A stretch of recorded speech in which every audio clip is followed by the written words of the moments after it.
Joining me now is host of the Power Hour, Gabriella Power, and Sky News senior reporter Caroline Marcus.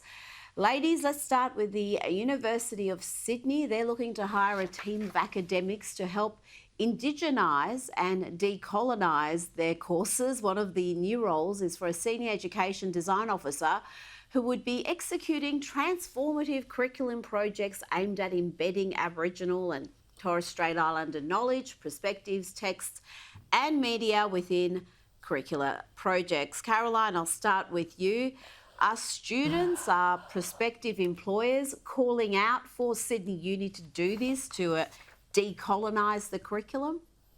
I very much doubt it. I certainly haven't seen any such calls, Rita, but it's just typical of our academia, isn't it? I mean, what does this even mean? Does decolonising the curriculum mean you have to change the language? Because English is the language of the colonisers, after all. Are we going to be expecting the students to do their courses in one of the many Aboriginal languages that there are in this country? Look, it's part of this sort of ridiculous move to decolonise everything. Just the other day, we saw reports of moves to decolonise breastfeeding, whatever that means. What University of Sydney, which is the country's oldest university, should really be doing is de-antisemitising its campus, because it holds the terrible honour of having the longest running pro-Palestinian encampment on its grounds, which featured members of Hizb ut-Tahrir, an extremist Islamist group that the university failed to expel from its grounds, who were part of these encampments. And its vice-chancellor has had to apologise for Jewish students and staff for failing them.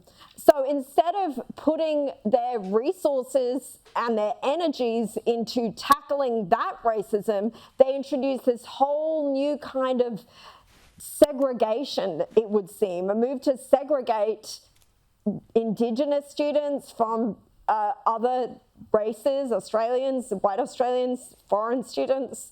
It's completely mystifying to me, but it also doesn't surprise given what we see in institutions around this country. Gabby, we've seen universities using our money, our taxpayer money, to push this sort of activism. And I would say they're also selling false hope. We have so many junk degrees that really don't help the graduate find a good job and saddle them with debt, waste years of their time. And I'd like a little bit of focus on that, because they seem to be just money-making machines that are also in the business of activism. Absolutely, and I couldn't agree more with what Caroline said. You know, Sydney University needs to do a better job of focusing on getting rid of its anti-Semitism after those disgusting displays that we saw last year where anti-Semitism was allowed to fester. We saw those anti-Israel encampments taking place, Jewish students targeted, and this just comes as no surprise that this is what Sydney University is doing. And if somehow decolonising the curriculum was going to somehow achieve better outcomes for Indigenous Australians, then of course I'd support it. I absolutely would. I think everyone would. But it is activism. It is going to make no difference to the lives of Indigenous Australians. And I completely agree with what Jacinta Price has had to say on this issue today. She said that the University of Sydney is trying to ingrain separatist notions. She said that this is just another example of a demonstration of an inner city elites just entrenching ideas of separatism on our education system. And